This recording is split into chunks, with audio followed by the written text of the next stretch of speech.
Frères et sœurs, depuis Genèse, avant la naissance de notre Seigneur et Sauveur Jésus-Christ, le prophète, le peuple de Dieu, eux tous savaient qu'il était impossible de chasser les esprits impurs, appelés communément les démons.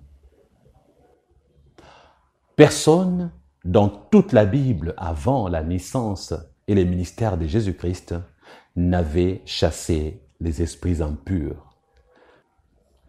Personne n'avait chassé les démons. Si vous vous souvenez de David, lorsqu'il jouait de la harpe, lorsqu'il jouait sa belle musique inspirée, la Bible dit que les esprits impurs s'est calmé dans le corps de Saül. Donc David a pu calmer le mauvais esprit qui tourmentait le roi Saül sans le chasser. Dans cet exemple, nous avons la preuve qu'avant Jésus-Christ, les esprits mauvais ne pouvaient en aucun cas être chassés ou être expulsés, où que ce soit. C'est pour cette raison, lorsque Jésus a commencé son ministère, si nous lisons cette histoire dans Marc chapitre 1er,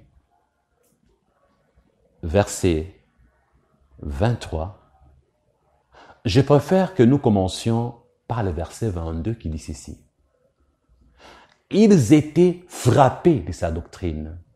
Vous entendez? Ils étaient frappés de sa doctrine. Car il enseignait comme ayant autorité et non pas comme le scribe. Jésus enseignait comme ayant autorité et ils étaient frappés de sa doctrine. Au verset 23, il est dit, « Il se trouva dans leur synagogue un homme qui avait un esprit impur et qui s'écria, « Qu'y a-t-il entre nous et toi, Jésus de Nazareth? Tu es venu pour nous perdre. Je sais que tu es le Saint de Dieu. » C'est l'esprit impur qui s'adresse à Jésus. Il sait qui est Jésus. Et d'ailleurs, il connaît la mission de Christ. Il sait que Jésus est venu pour leur perte, pour leur échec. Et lui-même témoigne, annonce qu'il sait qui il est et pourquoi il est là. Au verset 25, Jésus le menaça, disant « Tais-toi et sors de cet homme !» Et l'esprit impur sortit de cet homme en l'agitant avec violence et en poussant un grand cri. Frères et sœurs, très étonnant, pas vrai?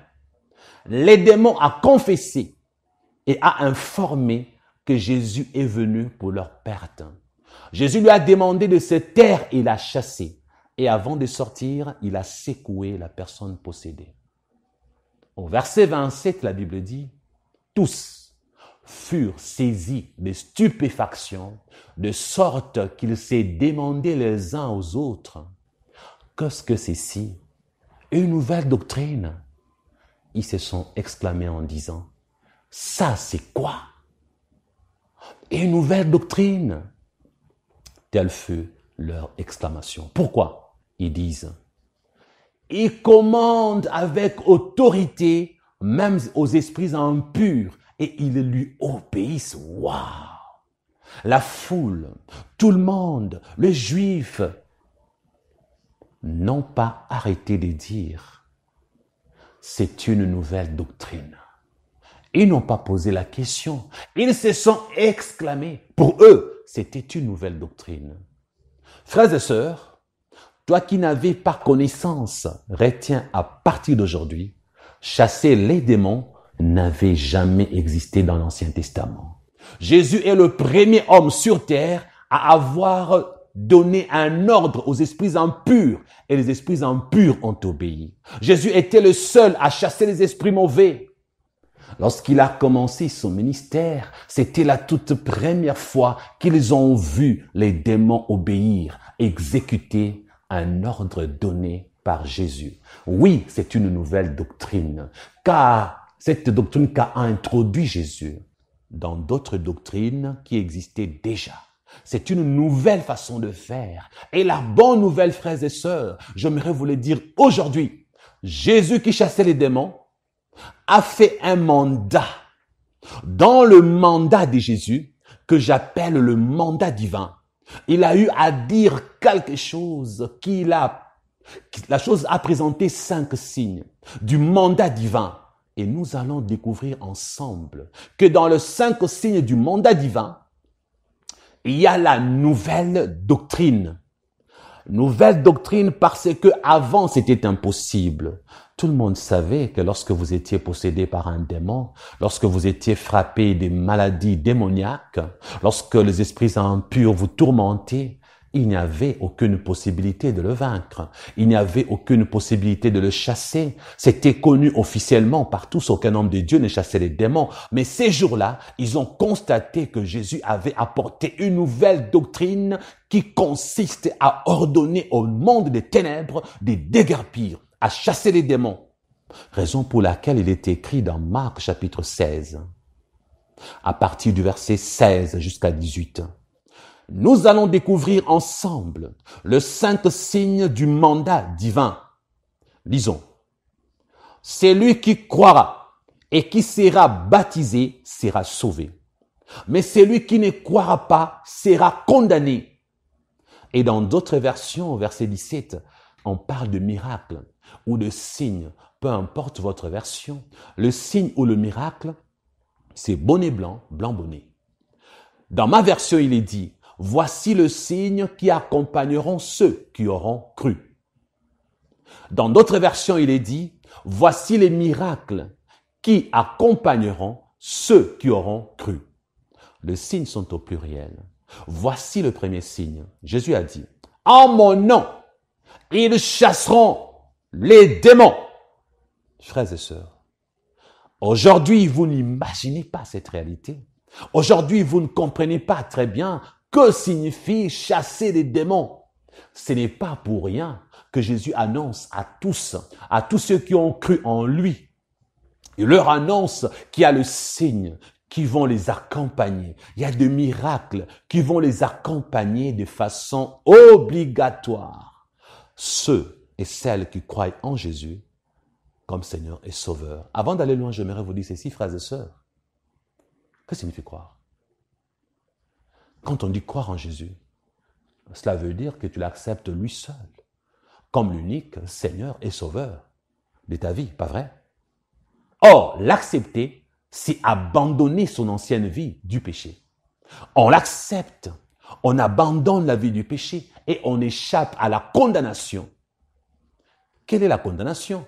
Marc 16 dit, celui qui croira et qui sera baptisé sera sauvé. Mais celui qui ne croira pas sera condamné. Écoutez-moi très bien. Croire signifie l'accepter comme Seigneur et Sauveur, rien que lui.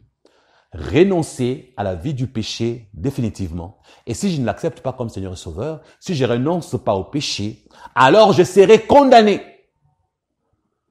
Mais condamné à quoi? Et condamné comment? La réponse est dans 1 Jean chapitre 3, versets 8 à 10 que je vous donne souvent. Lisez, vous le nouveau, vous allez découvrir ce que la Bible dit. Que celui qui pratique le péché appartient à Satan.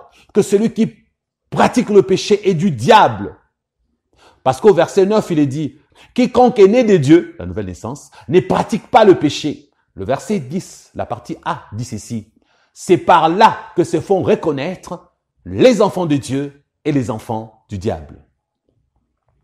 Je vous en ai beaucoup parlé, vous les anciens, pas vrai? Et les nouveaux, vous apprenez. Vous comprenez que ceux qui ne croiront pas seront condamnés à être enfants du diable, seront condamnés à rejoindre le diable dans un étang ardent de feu après le jugement dernier, car ce feu ne s'éteindra pas. C'est ça leur condamnation, périr avec Satan.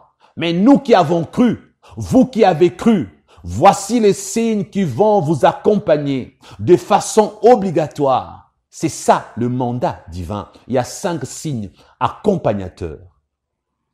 Premièrement, au nom de Jésus, nous chassons les démons. Ça, c'est l'un des éléments du mandat. Le deuxième élément, ils parleront des nouvelles langues. Le troisième, ils saisiront des serpents. Le quatrième, s'ils boivent quelques breuvages mortels, il ne leur fera point de mal. Le 5e, ils imposeront le main aux malades et les malades seront guéris. Frères et sœurs, si tu as cru en Jésus comme Seigneur et Sauveur, si tu as renoncé à la vie du péché, voici les 5 signes du mandat divin que tu dois expérimenter dans ta vie chrétienne, que tu dois accomplir dans ta vie chrétienne. D'ailleurs, il y en a qui ont toujours cru que ces versets concernent les hommes de Dieu, les servantes de Dieu, que eux ne peuvent pas chasser les démons parce qu'ils ne sont pas des pasteurs. Ils ne peuvent pas chasser les démons parce qu'ils ne sont pas des apôtres. Ils ne sont pas des prophètes. Ils ne sont pas des évangélistes.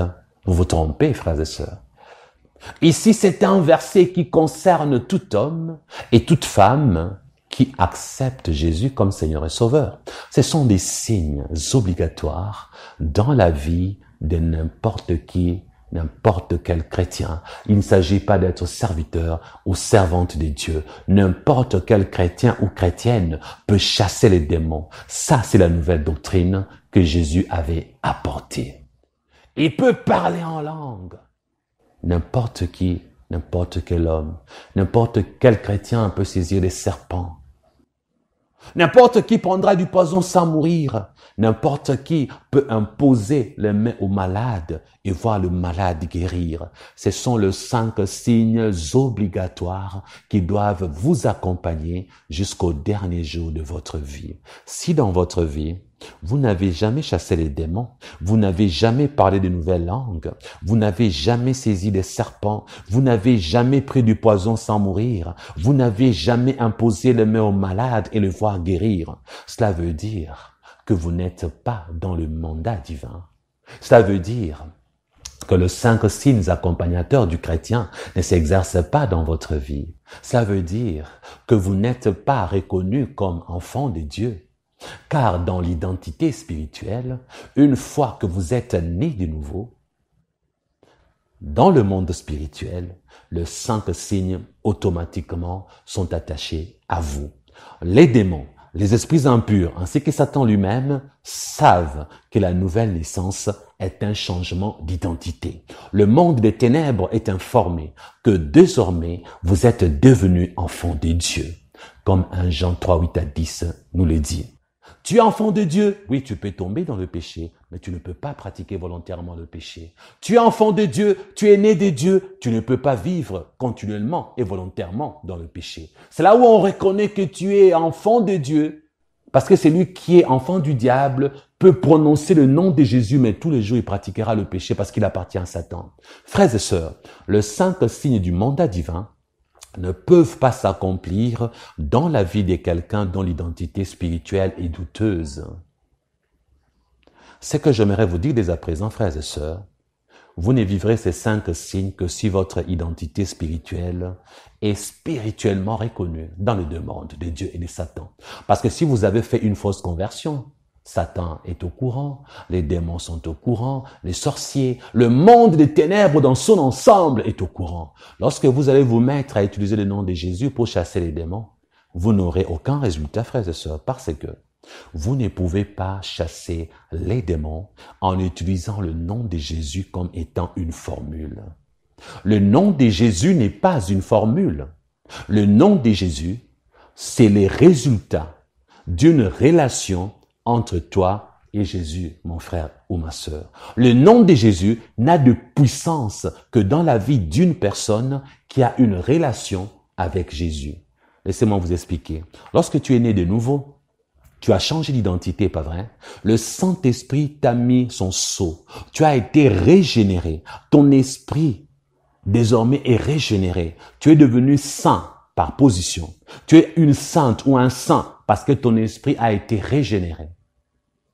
Tu es devenu une nouvelle créature au niveau de l'esprit.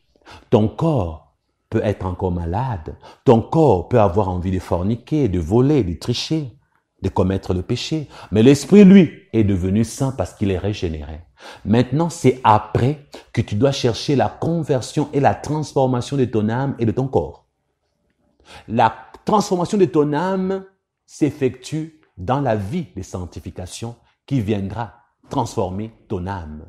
C'est la sanctification que tu vas vivre qui va imposer ton corps à l'obéissance parce que l'esprit régénéré ne sera plus soumis au corps.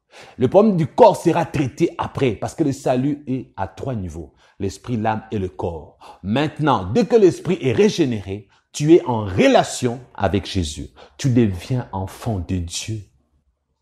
C'est de cette relation qu'il s'agit. Dès l'instant où tu es en relation, tu es désormais enfant de Dieu.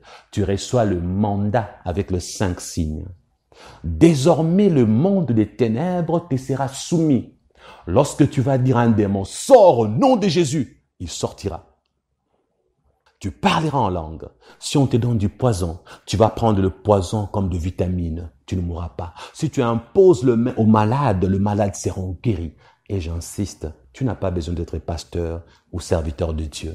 Dans le mandat, il y a ces 5 choses que Jésus a offertes comme cadeau à tout homme et toute femme chrétienne ou un homme chrétien. Et maintenant, comme tu es en relation avec Dieu, il y a une erreur que beaucoup de chrétiens commettent. C'est de penser que face aux démons, si jamais je suis tombé dans un péché, je ne peux plus chasser les démons, je ne peux plus parler en langue. Si on m'empoisonne, je vais mourir. Je ne peux plus prier pour le malade et qu'il guérisse parce que je suis tombé dans un péché. Satan vous a beaucoup trompé. Satan a fait croire que lorsqu'on tombe dans le péché, désormais la relation avec Dieu s'est abîmée. C'est un peu comme ces serviteurs de Dieu ou ces chrétiens, quand ils sont là pour chasser les démons, ils se disent, non, je dois d'abord commencer par la confession. Alors ils font des séances, de regarder dans leur vie, oh Seigneur, hier je crois que je suis tombé dans la masturbation. Oh non, les démons risquent de ne pas sortir quand je vais les chasser. Oh Seigneur, sanctifie-moi. Oh pardonne-moi Seigneur. Et ils commencent à faire des prières spéciales, des confessions. Il y a des gens qui se sont retrouvés devant des situations désastreuses où ils pouvaient chasser les démons directement. Ou alors, ils pouvaient prendre l'autorité, mais ils ont cru qu'ils avaient perdu leur autorité à cause d'un péché. Laissez-moi vous donner la bonne nouvelle, bien-aimés en Christ. L'autorité que vous avez reçue pour chasser les démons, cette autorité est attachée à votre relation avec Dieu, votre nouvelle naissance. Cette autorité est attachée à votre nouvelle naissance parce que c'est en naissant de nouveau que vous êtes devenu enfant de Dieu. Vous n'êtes plus la même créature. L'autorité que vous avez reçue n'a rien à voir avec le péché involontaire que vous continuez de commettre jusqu'aujourd'hui. C'est ce qui fait que lorsque vous tombez dans le péché, c'est maintenant la communion avec votre Dieu qui reçoit un choc, un coup. Vous salissez votre communion parce que la relation en soi n'est pas coupée. Vous demeurez enfant de Dieu lorsque vous tombez dans le péché. Vous demeurez enfant de Dieu lorsque vous tombez involontairement dans le péché. Vous demeurez enfant de Dieu parce que vous avez un avocat qui va vous justifier. Mais si vous commencez à pratiquer volontairement le péché, là vous perdez la relation et vous devenez enfant du diable, selon 1 Jean chapitre 3, verset 8 à 10. Parce que celui qui pratique le péché renonce à sa relation avec Dieu. Il n'est plus enfant de Dieu, il devient enfant du diable. Mais celui qui tombe involontairement dans le péché a la relation et continue à être enfant de Dieu. Le péché involontaire ne coupe pas la relation avec Dieu. Le péché involontaire salit la communion que nous avons avec Dieu. En ces moments-là, tu es face à une personne possédée. En ces moments-là, les démons viennent dans ta chambre, tu le vois avec tes yeux spirituels, où tu rêves un rêve où les démons te poursuivent. Mon frère, ma sœur, même sans dire pardon à Dieu pour tes péchés involontaires, ordonne. Si tu ordonnes aux démons de déguerpir, ils vont déguerpir. Si tu chasses les démons, ils vont sortir. Tu n'as pas besoin de commencer par la confession pour chasser les démons. Tu n'as pas besoin de te repentir de tes péchés innommables, involontaires, avant de chasser les démons. On ne perd pas l'autorité donnée lors de la nouvelle naissance parce qu'on est tombé dans le péché, frères et sœurs. Lorsque tu chasses un démon, tu dis sors au nom de Jésus et que les démons te répondent par exemple, hier, tu t'es masturbé, je ne sortirai pas. Voilà ce que tu dois dire aux démons. Démon, j'aimerais te dire une chose. Oui, je sais que hier, je me suis masturbé. Oui, c'est vrai. Ce que tu as dit là est vrai. Hier, je me suis masturbé. C'est un problème que je vais aller régler avec mon papa, mon Dieu. Ce n'est pas ton affaire. Je suis enfant de Dieu. Ma relation avec Dieu me donne l'autorité de t'ordonner, toi démon, de déguerpir de ces corps ou de quitter ma vie malgré ces péchés que tu connais là. Ça, c'est pas ton affaire. Dans ma relation avec Dieu, je suis enfant de Dieu. Je t'ordonne en ces moments, quitte ces corps ou quitte cet endroit. Mon frère, ma sœur, le démon obéira. Vous, les serviteurs de Dieu qui dites, un jour, j'étais là, je chassais les démons, nous étions dans une séance de délivrance, le démon m'a résisté en me rappelant le péché que j'avais commis la veille, en me rappelant certains autres péchés que j'avais commis avant-hier. Alors, j'avais arrêté de chasser parce que j'avais honte. Tu n'es pas enseigné. Ton problème, tu n'as pas la connaissance exacte de la parole de Dieu. Les démons peuvent te dire des choses vraies, mais toujours dans le but de t'induire en erreur. La vérité qui sort de la bouche des démons, ce ne sont pas des vérités pour te sauver. Chaque fois qu'un démon parle, frère, sœur, il parle pour induire en erreur. Chaque fois qu'un démon ouvre sa bouche pour parler, c'est pour t'empêcher de faire la volonté de Dieu. Apprenez à ne pas mettre une confiance absolue dans les paroles qui sortent de la bouche des démons, qui sont des menteurs. Il te dit que tu as péché. Oui, il a dit vrai, mais il le fait pour te faire croire que tu as perdu ton autorité pour le chasser. Il te le dit pour te faire croire que, à cause du fait que tu es tombé dans le péché, tu as perdu ta relation avec Dieu. Derrière le parole des démons concernant tes péchés, ils veulent créer un doute en toi. Ils veulent te faire comprendre que Dieu ne t'approuve plus. Ils te feront croire, les démons, que ta relation avec Dieu est rompue. Alors là, tu vas dire, je ne peux plus les chasser, je ne suis plus mandaté. C'est comme ça qu'ils font pour te mentir. Maintenant que tu le sais aujourd'hui, si en toi, tu sais que le péché que tu avais commis était un péché que tu regrettes, est un péché que tu as commis involontairement de façon accidentelle, tu ne voulais pas, tu te retrouvais dedans malgré toi. Si tu sais en toi que tu ne pratiques pas le péché, que tu ne vis pas volontairement dans le péché, retiens à partir d'aujourd'hui que le monde des ténèbres, s'il essaye de te résister, tu vas dire au monde des ténèbres,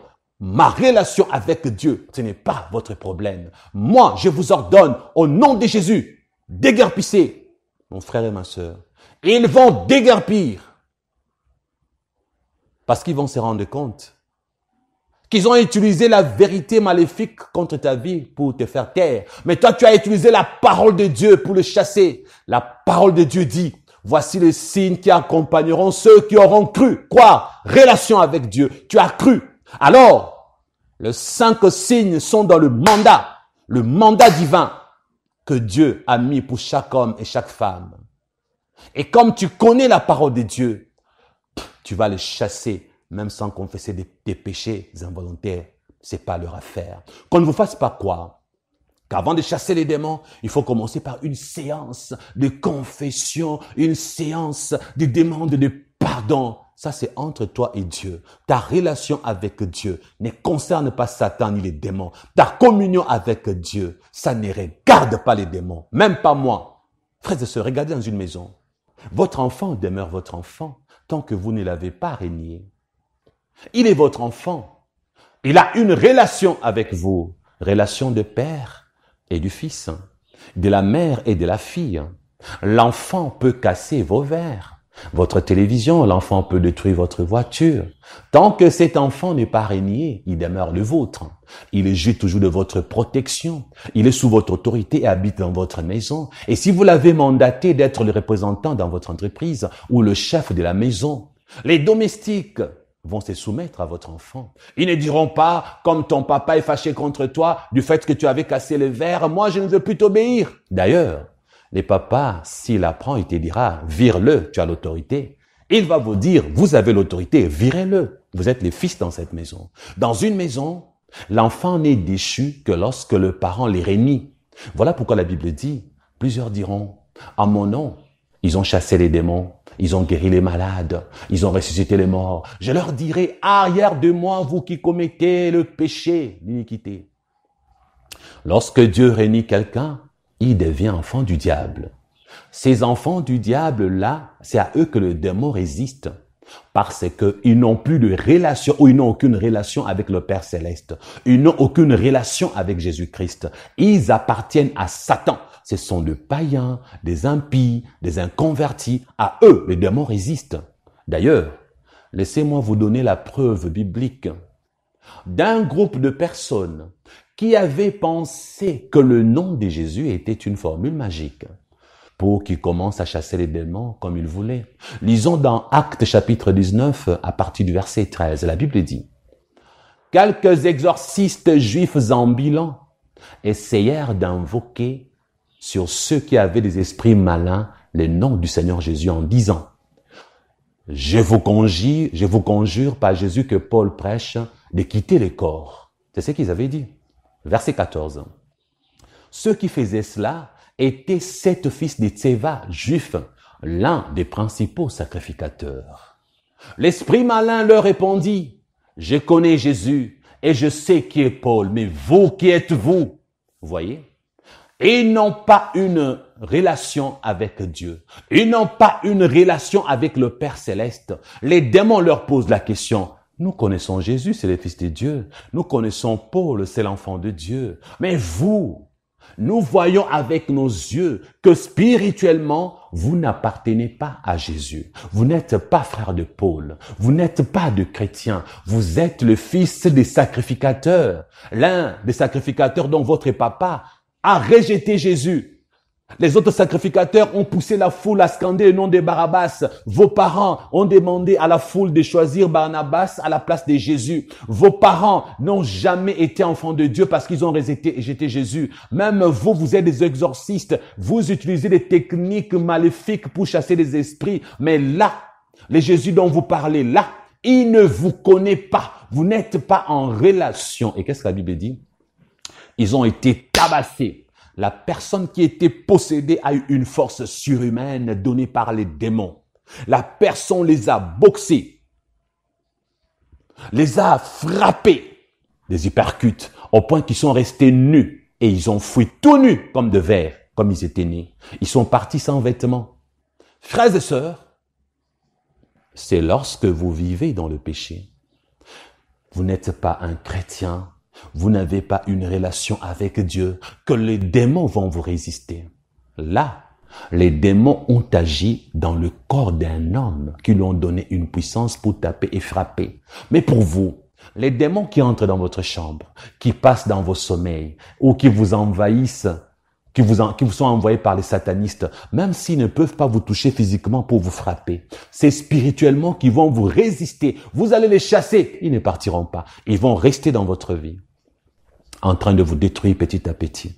Vous allez prendre autorité contre la pauvreté. La pauvreté va demeurer. Vous allez chasser l'esprit du célibat. Le célibat donné par un démon va rester. Vous allez chasser votre impuissance, votre stérilité. Toutes ces choses données par les démons vont rester. Vous allez chasser les démons. De mari ou femme de nuit, ils vont rester. Les démons vont continuer à vous tourmenter, à vous détruire. Parce que spirituellement, vous avez été vomi par Dieu parce que vous êtes ni chaud, ni froid, ni chaude, ni froide.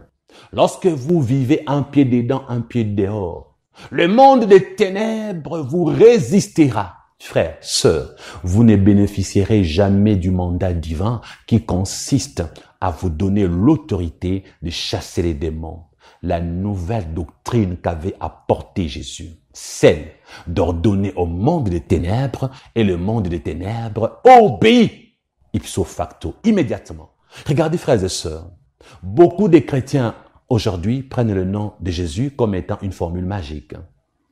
Ils ne veillent pas sur la relation qu'ils ont avec Dieu. Ils sont là, lundi dans le bar, mardi dans les hôtels, mercredi en train de forniquer de gauche à droite, dimanche à l'église.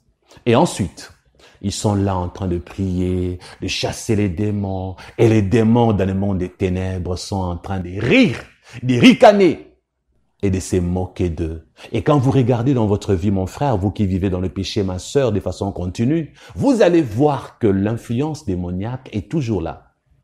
Rien ne marche dans votre vie. On vous empoisonne. Vous mourrez du poison. Frères et sœurs, je suis désolé. Mais j'aimerais vous dire une chose. Un vrai enfant de Dieu, un vrai serviteur de Dieu ne peut pas mourir empoisonné. C'est dans la Bible, frères et sœurs. C'est dans le mandat que Jésus lui-même a donné. Il a donné les 5 signes accompagnateurs qui accompagnent ipso facto, de façon permanente et de façon obligatoire un chrétien ou une chrétienne. C'est le Fils de Dieu lui-même qui a dit, voici le signe ou le miracle qui accompagneront ceux qui auront cru. Et dans les 5 signes donnés, il a mis les breuvages mortels, frères et sœurs. Un vrai enfant de Dieu ne peut pas mourir du poison. Je suis désolé. Tous ces chrétiens et chrétiennes qu'on empoisonne et qui meurent, tous ces hommes de Dieu, femmes de Dieu qui meurent d'empoisonnement, ils ont un problème de relation avec Dieu. Parce que dans la relation, Jésus ne permettra pas qu'un démon te résiste. Dans ta relation avec Jésus, il ne permettra pas que le serpent te morde. Les serpents symbolisent et représentent tous les esprits impurs dans leur hiérarchie. Parce que la Bible dit, ils saisiront le serpent. C'est pour dire que les venins du serpent ne te fera aucun mal. Les serpents sont au pluriel. Tu saisiras le serpent au pluriel. C'est pour dire, dans la famille des serpents, vous savez qu'il y a plusieurs catégories de serpents, plusieurs sortes. C'est mis au pluriel pour vous dire que peut-être le cobra, c'est dans la liste. Mamba noir, dans la liste. Mamba vert, dans la liste. Anaconda, ou je ne sais quel autre serpent venimeux. Et tous ces démons, catégorie cobra. Ces esprits impurs, catégorie boa, catégorie python, catégorie anaconda, mamba vert. Peu importe leur classification, peu importe leur hiérarchie, il n'existe aucun démon qui a un venin mortel du serpent pour vous anéantir. Vous saisirez le serpent parce que vous avez reçu l'immunité. La morsure du cobra ne peut pas vous faire du mal. La morsure de n'importe quel serpent venimeux, n'importe quel démon, ne peut pas vous faire du mal, car dans cette métaphore, Jésus a voulu faire voir que il n'existe pas une hiérarchie satanique aussi puissante soit-elle qui aura du pouvoir sur vous, car vous saisirez le serpent, vous êtes immunisé, vous saisirez le serpent parce que vous avez l'autorité dans votre main, vous chassez les démons par le doigt de Dieu, saisissez-les et écrasez leur tête par le doigt de Dieu, parce que dans la hiérarchie satanique, vous êtes au-dessus. Alors, dans le mandat que nous avons, nous ne pouvons pas échouer face aux démons. Nous ne pouvons pas leur ordonner de quitter notre vie sans qu'ils ne partent.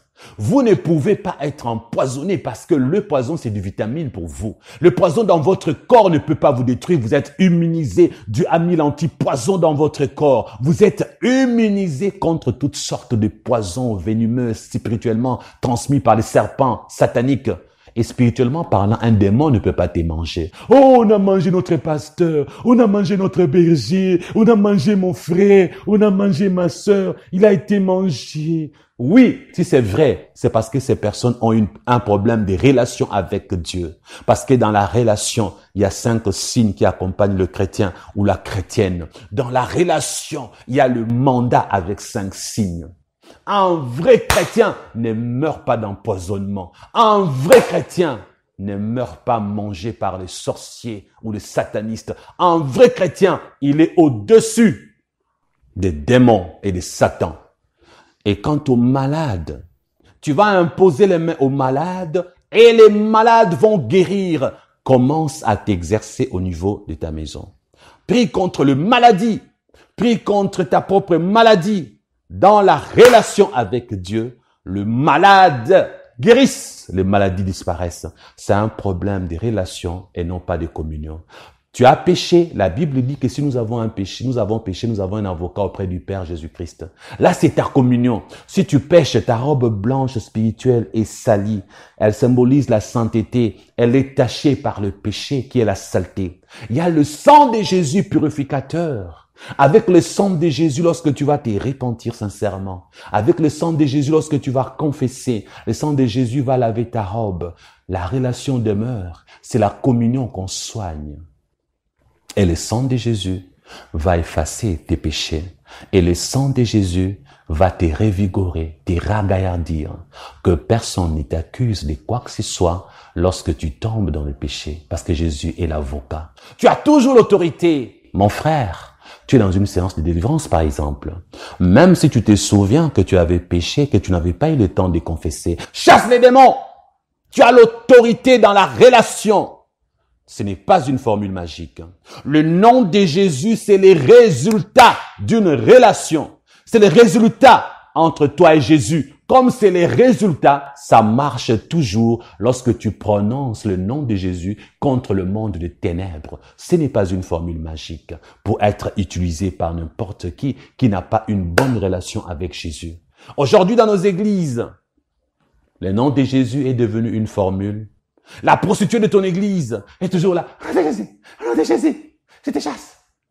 Toi, les fornicateurs invétérés, toi, les pécheurs invétérés, tu es toujours là. Au nom de Jésus, au nom de Jésus, au nom de Jésus.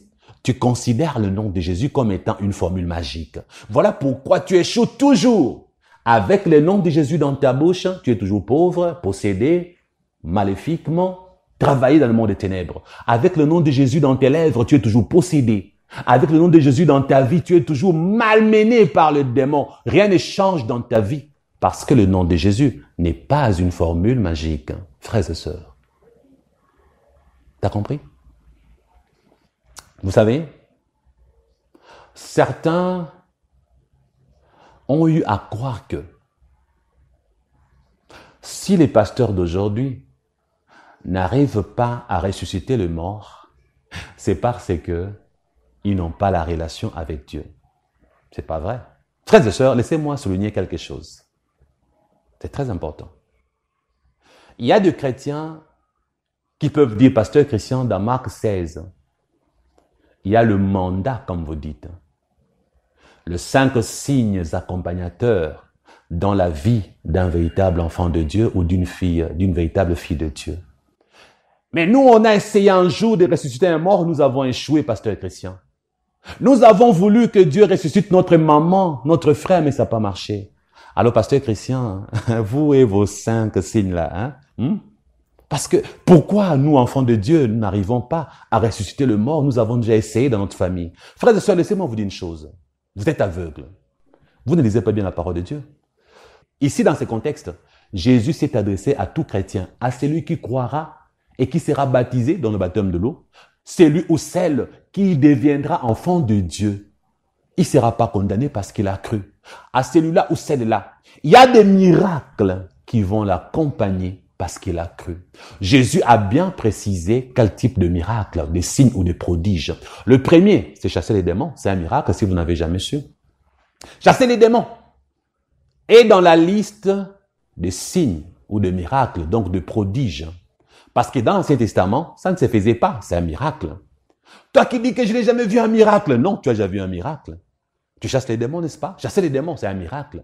Tous les démons que tu as chassés et qui ont obéi, tu as fait des miracles, mon frère. Ça, c'est le premier miracle. Et le deuxième, prodige ou signe, parler en langue. Le jour où tu es baptisé du Saint-Esprit, tu te retrouves en train de parler en langue. Pas vrai? C'est un miracle. Les langues spirituelles. Et ensuite, le troisième mandat. Saisir les serpents, toutes sortes de démons. Ils représentent différents types de démons. Tu as autorité contre tous les démons qui existent dans le monde du diable. Aucun démon ne peut te résister dans ta vie. N'est-ce pas un miracle? Et le quatrième signe. Sais-tu combien de fois on t'a empoisonné, tu n'as pas su? Plusieurs fois. Tu as été empoisonné, mais tu n'as jamais su. Le poison n'a pas eu d'effet dans ton corps. Ce n'est pas parce que tu ne l'as pas su que tu n'as jamais été empoisonné. Et le fait que tu as envie, malgré tes multiples ennemis qui t'ont empoisonné, ça n'a pas marché. C'est un miracle de Dieu. Et en dernière position, guérir le malade, c'est un miracle. Combien de fois tu n'as pas prié pour ton enfant et il a été guéri? Toi-même, tu es guéri de certaines maladies après avoir prié contre ça. Tu as vu les guérisons divines. Est-ce que dans les 5 éléments, dans les 5 signes, dans ces mandats, Jésus a-t-il parlé de la résurrection des morts, frères et sœurs? Regardez bien. Il n'y en a pas, n'est-ce pas? Dans cette liste, il n'y a pas la résurrection de mort. Parce que la résurrection de mort n'est pas dans ces mandats. La résurrection de mort n'a jamais été classée dans le mandat du chrétien. C'est une branche à part. Laissez-moi vous faire la démonstration. Votre maman a souffert du cancer. Le cancer a bouffé son corps. Il y a eu de métastases. Elle vient de mourir du cancer. Et votre maman doit être ressuscitée. C'est lui qui viendra pour ressusciter votre maman. Comprenez-moi très bien. Lorsque cette personne viendra, là, nous entrons dans le domaine des dons spirituels. Et nous voyons le service, les 5 mystères par exemple. Parce que celui qui croit en Jésus, qui est né de nouveau, n'a pas forcément besoin de dons spirituels pour chasser les démons. Vous comprenez?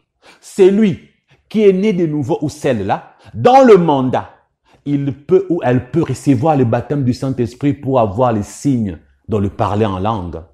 N'est-ce pas? Mais celui qui est né de nouveau a cette possibilité d'être baptisé dans le Saint-Esprit pour acquérir les dons spirituels et le ministère parmi les 5.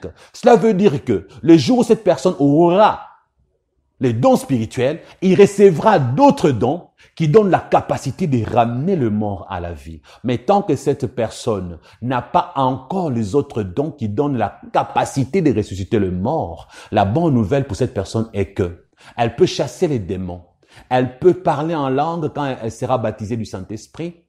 Il saisira le serpent. Il ne sera jamais empoisonné. Ou s'il est empoisonné, il ne mourra pas. Il priera pour le malade. Les malades guériront. Maintenant, pour ressusciter le mort, cette maman qui avait le cancer avec des métastases et qui est morte, pour la ramener à la vie, là, il y a le 9 dons du Saint-Esprit. Il y a 3 dons qu'il faut utiliser pour que cette maman revienne à la vie. Écoutez-moi très bien. Dans le 9 dons que nous vous avons enseignés, nous les avons répartis en 3 groupes. Souvenez-vous.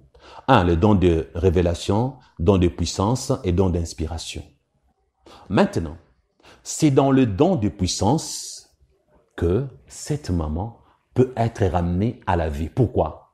Parce que c'est dans le don de puissance qu'il y a le don de la foi, ou le don de foi, pardon, le don de foi. Mon frère, pour ressusciter une maman qui est morte de cancer avec plusieurs métastases, il faut un don de foi, n'est-ce pas? Il faut le don de foi, pas une foi ordinaire, une foi inébranlable que tu reçois comme un don de façon surnaturelle. Cette foi qui vient en toi, tu dis oui, je peux prier pour cette femme et elle reviendra à la vie. Parce que tu as reçu le don de foi sans le mériter. Le deuxième don, c'est le don des guérisons. Elle ne peut pas revenir à la vie avec son cancer qui l'a tué. C'est son cancer qui l'a rongé, qui a détérioré son corps. Alors, avant qu'elle ne revienne à la vie, il faut qu'elle guérisse du cancer, n'est-ce pas, de ses cancers. Là, le deuxième don qui intervient, c'est le don des guérisons. Elle doit guérir du cancer. Et enfin, le don d'opérer les miracles. C'est ces dons que tu vas utiliser pour qu'elle revienne à la vie. Alléluia. Il y a l'assemblage de 3 dons pour qu'une maman qui est morte du cancer revienne à la vie. Avez-vous compris maintenant? Prenons un autre exemple. Cet enfant qui était tombé lorsque l'apôtre Paul prêchait, souvenez-vous de cette histoire que vous connaissez dans Actes des Apôtres. Il a eu sommeil, il est tombé et il est mort. Peut-être que sa nuque était brisée, ses os dans son corps étaient brisés, il y a eu une hémorragie interne qui l'a tué, le cœur était en lambeaux. Pour ressusciter cet enfant, l'apôtre Paul a eu besoin de dons de foi pour croire que cet enfant peut revenir à la vie. L'apôtre Paul a eu besoin de dons de guérison parce que le corps devait être réparé. Les os pouvaient se reconstituer, l'hémorragie doit être vaincue et toute autre chose. Et enfin, le don d'opérer les miracles. C'est ainsi que Paul a ramené l'enfant à la vie. 3 dons. Alors frères et sœurs, toi qui es enfant de Dieu, même si tu n'arrives pas à ressusciter un mort, n'aie pas peur. C'est tout simplement parce qu'il faut que tu aies les 3 dons que je viens d'énumérer pour ramener une personne morte à la vie. Comme ce sont des dons que Dieu seul décide de donner ou pas. Si tu ne les as jamais reçus, contente-toi mon frère et ma sœur de chasser les démons, de parler en langue, de boire du poison sans mourir, et de prier pour le malade et qu'il guérisse. Oublie la résurrection de mort parce que le don, tu ne les as jamais reçus. C'est ça la vérité. Serviteur de Dieu, dans les campagnes, les croisades, les conventions, Tu n'arrives pas à ressusciter le mort. Ce n'est pas un problème. Puisque tu n'as pas les dons d'opérer les miracles, tu n'as pas les dons de guérison, alors dans les campagnes que tu fais, dans les croisades que tu fais, contente-toi de dire aux gens, vous qui êtes malades, passez devant, je vais prier pour votre maladie. Ne pensez pas que pour ressusciter un mort, il faut seulement dire, je crois. Et regardez, vous avez cru, mais vous avez prié, ça n'a pas marché. Parce que c'est un cas à part. Dans le mandat, il n'y a pas la résurrection de mort. Tu veux ça, ce n'est pas à toi de décider. Ce n'est pas en demandant les dons de guérison que tu recevras ces dons. C'est Dieu qui décide. C'est le Saint-Esprit qui décide à qui donner les dons de guérison, les dons d'opérer les miracles, les dons de foi. Ça ne dépend pas de toi, ni de moi, ni d'un être humain. C'est pour vous dire que dans le signe accompagnateur de ceux qui croient, il n'y a pas la résurrection de mort. C'est une branche en dehors du mandat. C'est parmi le don. Alors si dans votre vie, vous ne voyez pas la résurrection de mort, ce n'est pas un problème, frères et sœurs, parce que vous avez 5 signes, 5 miracles à accomplir tout le jour de votre vie en tant qu'enfant de Dieu. Chasser les démons, parler en langue, saisir le serpent. Aucun esprit impur ne sera plus puissant que vous. Vous ne serez jamais empoisonné et vous prierez pour le malade et les malades seront guéris. Est-ce que quelqu'un est béni aujourd'hui? Si tu es béni, dis Amen là où tu es. Et sache que cet enseignement n'est pas fini. Je reviendrai parce qu'il y a beaucoup à décortiquer. Il y a beaucoup à dire. Mais si je ne reviens pas, pardonnez-moi d'avance. Alors si je tiens parole, je reviendrai. Et même si je ne reviens pas là-dessus, heureusement que je vous ai déjà demandé pardon au cas où je ne revenais pas pour traiter encore ces sujets. Que Dieu vous bénisse. Je vous dis donc à la prochaine.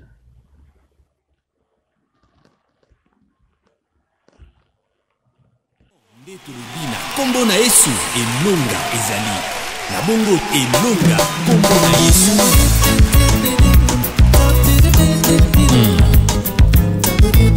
kombo elonga kombo na Yesu ezali makuya kombo na Yesu ezali monene kombo na Yesu ezali nakembo pesa lo vinto eko saga eseko eko pesa kima pamboli kombona Yesu zali manguya kombona Yesu zali monene kombona Yesu zali nakembo eko pesa lo vinto eko saga eseko eko pesa mapamboli nanzila bongo ya seko kombone longa mpona oyo akufaka te tikisami ina kombo na Yesu kombo na Yesu nakangolami ina kombo na Yesu tikisami na kombo na Yesu ekopesa biso nde mapamboli nabikisami ina kombo na Yesu kombo na Yesu nakangolami ina kombo na Yesu nabikisami na kombo na Yesu ekopesa biso nde mapamboli kombo na Yesu ezali na nguya kombo na Yesu ezali monene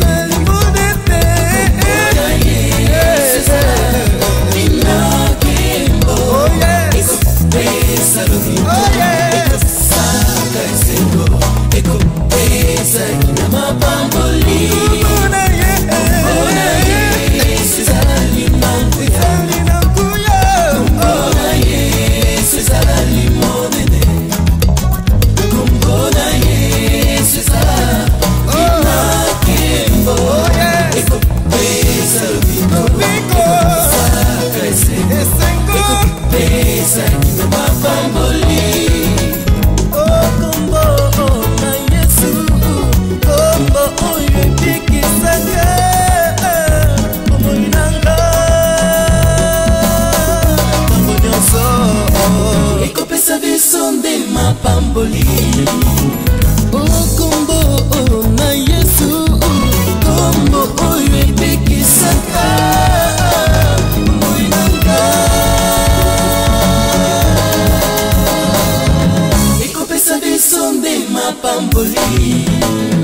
na fuluya yo lokotaki ngai mosukoli ngai na makila na yo nakoni nde peto mpona kombo na yo na fuluya yo lokotaki ngai mosukoli ngai na makila na yo nakoni nde peto mpona kombo na yo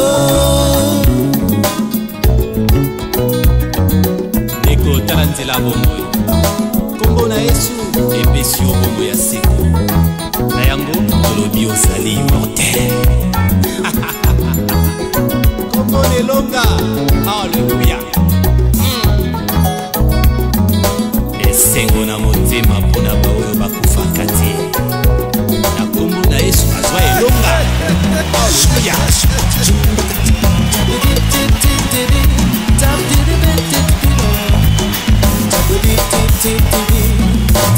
Hallelujah.